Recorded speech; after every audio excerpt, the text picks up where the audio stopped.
Hukucha! Look at this dude.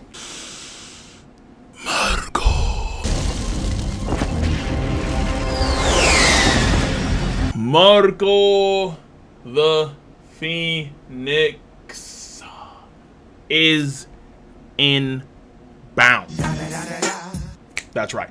Marco, in the latest chapter of One Piece, chapter 981, did the exact same thing that King the Wildfire did.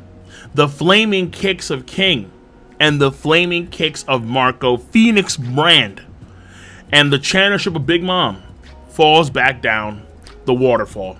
And according to Marco, they are not going to resurface for a long period of time.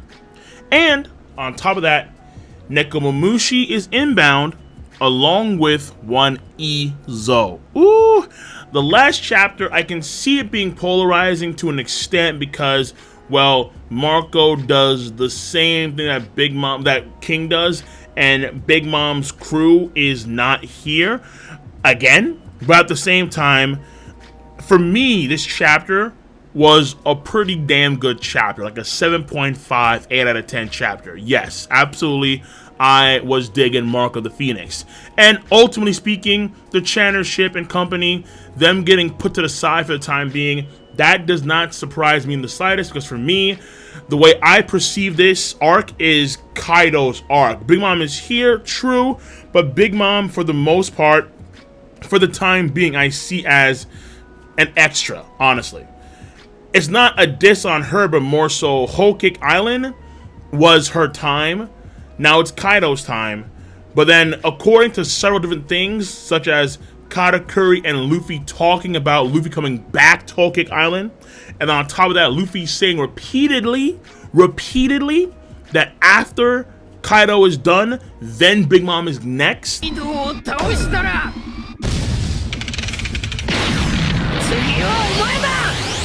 And then on top of that, her ties to Elbaf.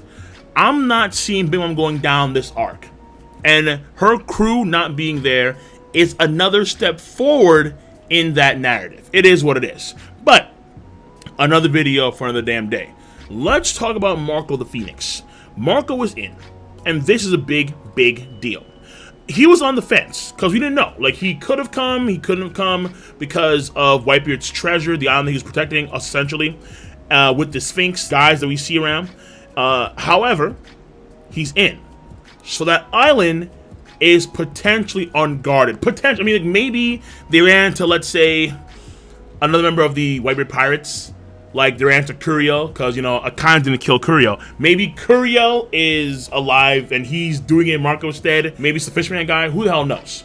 But the fact of the matter is that Marco is not there, which means that that place is now, by default, more vulnerable. Even if Diamond Jozu is the one defending that place now, Diamond Jozu, I would argue, is not as good as Marco. So that place is now open to attack from one potential Weevil, Marines, who the hell knows. So that may play a role after this arc is said and done.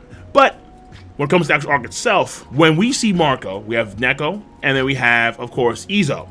Now, potentially, other members of the other commanders of the Whitebeard Pirate crew are also there as well.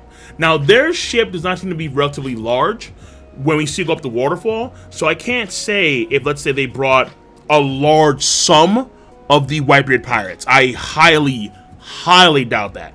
But maybe maybe like 100 lads, maybe. But my guess is that if they do have extra guys there, I mean, of course we have the Guardians, obviously. Like the Guardians should be arriving alongside with Nekomamushi. But we haven't seen guys like Rudy or Blackback in Wano country yet, as far as I recall. Yeah, in fact, I remember they were with Neko when he was talking to Marco. Yeah, so they should be coming in with Neko, but I'm not seeing a relatively large force on this ship because this ship is relatively small. I just for like the Channer ship. Or like the Channer ship, you can fit like thousands of guys on that ship because that's a big ship. Now, moving on from there, if they do have more commanders, then they're probably gonna be like lesser commanders, like Speed Jiro and those kind of guys. Because guys like Vista, I would assume would get a small pan. Like if Vista or Jozu were on that ship as well, they should get a small panel like what Izo got or like what Neko got. If they are there, then for story purposes, of course, Oda's gonna save that big surprise for later. Like, let's say they're in a tight situation in Onigashima, like a commander or Tobiropo or a number, what someone's going down, and then out comes Marco, and then we see like all the guys behind him, Izo, Neko, and then on top of that we see a Vista and we see a Jozu. But I'll be very surprised if they were there and they didn't get panels. But I could understand why, because Oda's probably going to save that for like the big reveal when they finally start doing something. Now, another thing I do want to mention, it's not necessarily going to be the case, of course, but for me personally, Marco showing up the way he did, for me now does lower the chances of the Grand Fleet showing up. Many folks theorize that the Grand Fleet are going to show up because the Grand Fleet are going to take part in this major event that is going to be like world renowned, and then they're going to be like recognized as like Luffy's boys, essentially. This right here in Wano Country is a tremendous event. We're talking about the potential downfall of at least one Yonko. I would argue that because Marco is here and we didn't see Jinbei bring the Grand Fleet, we didn't see Marco or Neko bring in the Grand Fleet, then the Grand Fleet, I mean, and mind you, this is a very hard place to get to. And most communication is cut off, and then they use not Denden Mushis, but they use like Denden Smails. Those very little Denden Mushis on like sticks that have a much smaller range. So essentially, Marco being here with Neko, and we see that one ship. We don't see a fleet. We see one ship. That to me is like, okay, the Grand Fleet now is probably not inbound. So the Grand Fleet may show up later, but notice how we've had over like the past 10 chapters, new introductions of major players time and time and time again as reinforcements. We had the reveal of Kyoshiro actually being Denjiro, major player. Then Jinbei came in there to take out a long-range cannon ship. All right, fine. And then, of course, you have the coolest and the best of the introductions, Marco the Phoenix. I said before that there's a good chance that if it's not going to be in Wano Country, because it could be Wano Country when it comes to, let's say, the Grand Fleet, but if not, then there'd be a good chance that whatever is going on with Sabo could involve the Grand Fleet, potentially. But with Marco showing up right now, and we see no fleet, no giant fleet going up the waterfall, and in fact, if it was the Grand Fleet, they would definitely see panels of Cavendish and Bartolomeo and so on. But again, no. The Grand Fleet's chance of showing up in Wano Country have now lessened for me personally because Marco and Neko have shown up, and there is no Grand Fleet in tow. Now, the next thing, when it comes to Marco and Wano Country, Weevil. Weevil chasing Marco could be a legitimate thing, and Weevil could be inbound in Wano Country. The problem here, though, is that we know that he got surrounded by Marines. And the Marines, at this point in time, they're allocating so many resources to the Shichibukai, the former warlords of the sea, that they can't right now mobilize properly against the Yonko. So this means that they're sending probably a lot of people, a tremendous amount of Marine soldiers against Weevil to try and subdue it and bring him in to impel down. So if that's the case, then Weevil, I'm pretty sure, is not going to have enough time to come to Wano Country. This could be happening. This could be the case. But Weevil's situation right now is, I mean, he's by himself, and it's him and his mom. I'm willing to bet that he'll get out. Yeah, fair enough. But it's Weevil and his mother, and that's it, against of like an army, essentially. So Weevil right now, probably his first thing isn't probably going to Wano Country to chase Marco, but probably more so survive the Marines and then do whatever the hell afterwards. That's my guess. But Weevil could be chasing Marco, and he could be inbound, especially if this arc is going to be as long as I think it's going to be in terms of time frame, which we'll get to real soon, which ties into Hawkins' prophecy, because Hawkins' prophecy states that within a month's time or so, Luffy and Zoro, I think it's those two, because in the anime, Hawkins refers to the two of them, whereas in the manga, it's unclear who's referring to. But Luffy and Zoro, potentially both of them, are going to be in a very dire condition. Like, the chance of them being alive is going to be relatively low.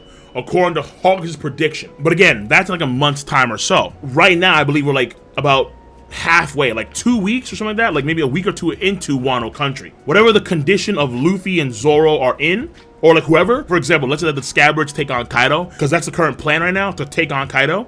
Well, guess what? Kaido is going to throttle Kaido.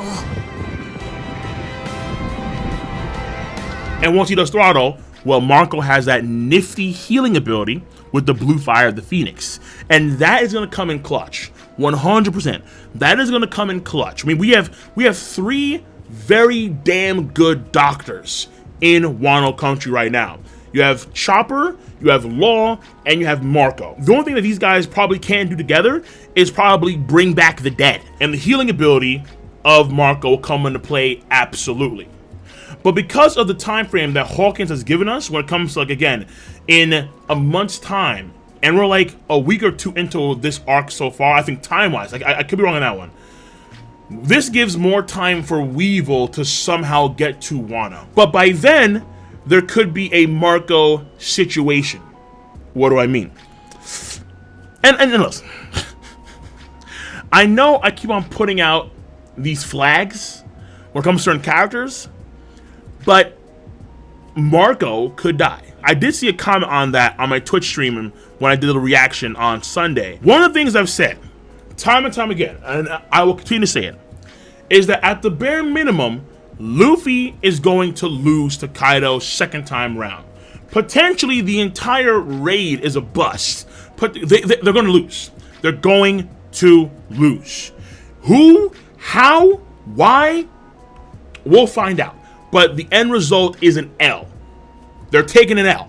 And in the process of that L, we could see a major death of some kind. Whether it's going to be a Scabbard, whether it's going to be Law, whether it's going to be Marco. Marco is one of those guys where it's like, okay, after Wano country, what does Marco do? Like, seriously, like, what does he do? Does he just go back on that island and just stay there until, like, end of story? Marco is a prime time character. Like, he's prime real estate. And have Marco just go back to the goddamn Shire and just waste away makes no sense until, like, the final war is kind of like, bleh, for Marco. Like, honestly, like, I'll feel like, we can do better, Oda. We can absolutely do better for Marco's character. Marco could potentially die in Wano. And again, the same applies to Law as well. Law's character, I just don't see Oda really going anywhere with Law's character after Wano country, especially now that we have Kid, and Kid is going to be, I guess, Luffy's supernova rival, quote-unquote, but we'll see how that works later on in the arc. And Law is even more so a rival, but he's rather an actual bona fide or pseudo-Nakama of the Stride Pirates, like, for real. Like, he's been there for 3 arcs now. So, my guess is that Law and Marco, their heads are on the chopping block. Of course, Law, for me, Law more so than Marco, but when folks were saying in my Twitch chat that Marco could die, I kind of see why now. Yes, Weevil and Marco could be a thing, but keep it real. To what end? Like, really, honestly, like, to what end? And of course, this all depends on how serious you take Weevil. I'm not too sure if Weevil's that dude. Like, I'm really, really not. Like, I get that Kizaru hyped him up, but seeing is believing. And Weevil, like, he could be a top 30 strongest dude. He really could. Or he could be like, meh. Like, he runs into Diamond Joe's or Vista, and he's like, damn. Oh, this is a mistake. This is a mistake. Like, damn, wait, hold. But let's see what we can do. And also, on a side note too, when it comes to Marco and Wano country, I can picture a moment when, let's say, Kaido and Marco, like, let's say, for example, Marco takes part in the group battle against Kaido. I can see Kaido trying to recruit Marco. Now, of course, it won't work, obviously. But again, Marco is prime real estate. And for Kaido's crew, he's a mythical Zoan. Like, he fits right in, actually. Mythical Zoan, very powerful, former member of Whitebeard's crew. He definitely wants that. Kaido, I can definitely see trying to recruit Marco into the fold. So this actually goes for, I guess, a plus in the anti-death flag of Marco, because if Kaido wants to keep Marco into his fold, then Kaido won't kill Marco. So let's say if Marco and Kaido do fight, Kaido is gonna hold back purposely, probably. Yeah, he'll hold back a lot just to make sure that Marco is in on his crew. Because again, Marco, he's prime real estate. Like Marco, and so like the last thing here, obviously, would be Marco and King. Because Marco and King do the exact same thing to, of course, the Channer ship. Especially when you consider that Marco is probably at least the second strongest dude on the Alliance right now. The only other guy I can say that's stronger than Marco is Luffy. And that's it. Kid, no. No. I'm in the camp where Kid is weaker than Luffy. That's my camp. But Marco, because he's that strong of a person, where he can tango with an Admiral. Like, if Kizaru wanted to beat Marco, that's at least a high difficulty fight for Kizaru. Marco ain't no joke, dude. At least. Marco ain't no scrub. Because you have someone like that hopping in, someone that is maybe even stronger than King the Wildfire, it's like, yo, Kaido wants this guy. Kaido wants this guy in his crew 100%. 100%. So Kaido is going to probably try and recruit Marco into the fold. And if not, well, you know, he'll throw him in prisoner mines. And like, there could be an actual scene. If this is going to be a prolonged arc, and let's say the entire raid fails, and we have cats thrown back to prisoner mines, then we could see Marco just get in there. It'd be weird, but this could genuinely happen. So, of course, only time can tell. But Marco and King, I think now, is far more likely now than ever. Far more likely now than ever. Absolutely. King the Wildfire, in the anime, we see do a flaming kick. He does a devil leg. And then we have the Phoenix brand of Marco, a sledgehammer type of talon move. Like, I'm ready. I'm reminded of the Shura and Gonfall fight in Skypiea. I like that fight. I think it's actually a very good fight. I've always wanted to see more naval fights, and I've always wanted to see more aerial fights in One Piece. And Marco and King can deliver, absolutely. But, of course, Marco is just beyond the regular Toby Roppo. He's just beyond the regular number. Like, guys like that couldn't handle Marco the Phoenix. Hell no. No way in hell.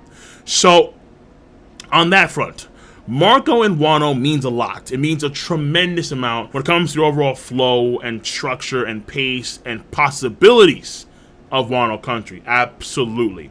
So I'm looking forward to what Oda's going to do for Marco in Wano country. Will he die? I'm leaning towards no, but the death flag is there. It's not a big flag, but it's still... I know I keep on saying death flags. Jinbei, first Jinbei king, now it's Law, now it's Marco. I'm just saying, when we're taking on a Yonko and his forces, I expect major fatalities. Even in the case of Big Mom, just going there and trying to save Sanji, Pedro died. Now, of course, Pedro's not a major player. No, of course not. But it does, and of course, Pound, don't get me started. But the fatalities show you the gravity of the situation. They do. So let's see how this rolls out in the future. Let me know where you stand on the subject matter at hand. Be sure to rate the video. Not that hard to do. I guarantee you that, because I know that you all have a device called Zamaosu. You use Zamaosu to click, rate the video. To click, subscribe. To click on that bell to join the squad. And of course, as always, feel free to, please do, comment in the comment section down below. Peace. And have a nice goddamn Mergo! Oh yeah, G.